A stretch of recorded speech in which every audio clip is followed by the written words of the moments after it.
I always don't shave for a few days, and then I look in the mirror, and I'm like, this looks pretty good. And then I see myself in like a picture or a video, and I'm just like, oh my god, what is that on my face? But then today I looked in the mirror, and I thought I looked pretty good. Like oh, no nobody. Like oh, no nobody. I guess I don't. Oh, you mad, huh? Hey, what is up, guys? It is Mike, and long time no talk. Anyways, here's a sock. Today I want to talk about words, aka I want to talk about what's falling out of my mouth right now. I want to make my first video back a really good one. Specifically, I want to talk about words that cut to the chase, just like upstairs or a sweater. Words like that where I know what up means and I know what a stair is.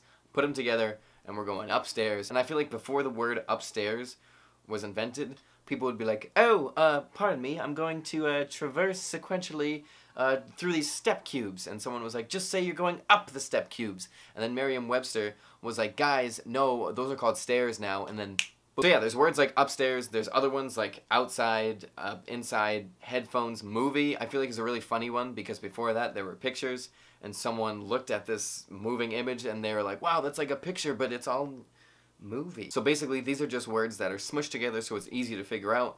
Like if I said Saldalu, you wouldn't know what I was talking about, but if I said computer, you'd be like, okay, this is something that computes. It's just, that's what it does, it computes. And by the way, for all the nerds out there, Saldalu is, it's a combination of solder and ALU, so a little computer humor there for people. Basically just two words smushed together, outside, side of the wall, you're on the out part of the wall, outside. And basically that's how all words are, but it's usually different languages that I personally don't know, like upstairs, stair, is German and Old English put together. All words are just mashed together, different languages, or at least in the English language, that's how that works. Like couple names, words are basically just couple names, like you had Brad and Angelina, they were Brangelina or something like that, something along those lines. I know they're not together anymore, so now it's just Brad and Angelina, but that, I forget, I don't know any other famous couples. Ryan Gosling and Emma Stone from La La Land would be Rema Emma, Rema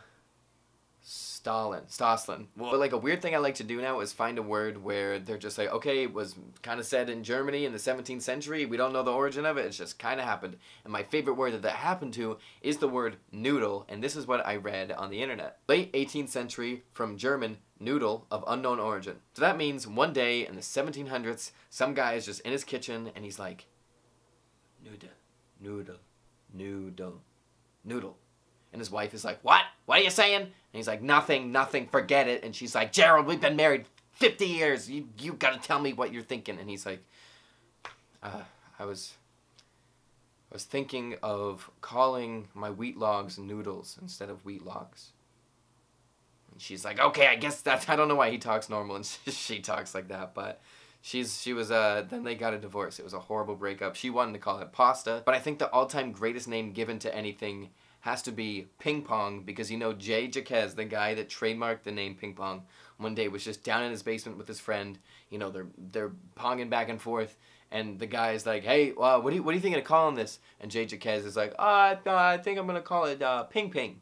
And the guy's like, is it ping ping? Like, yeah, you know, like when we're playing, it's like ping ping ping. And the guy's like, okay, first off, no, if you think anything that has the same name twice is gonna take off, you're not right.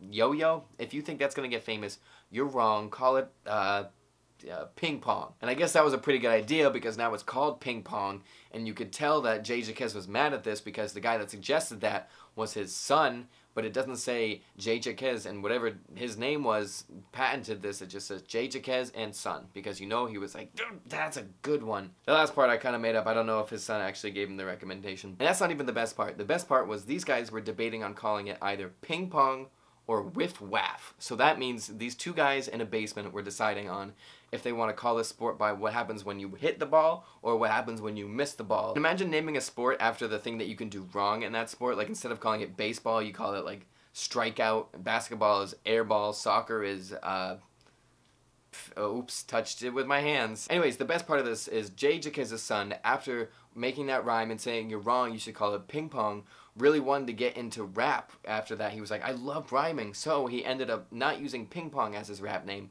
but he is inspired by Riff Raff, so he became Riff Raff, this guy. Riff! Just kidding. I didn't really know how to end the video, and I thought that was a funny connection. But anyways, that's about it. I haven't made a video in a long time. Kind of get back in the swing of things. My nuts are a little rusty, so we'll see how that goes. Anyways, bye. Breaker on the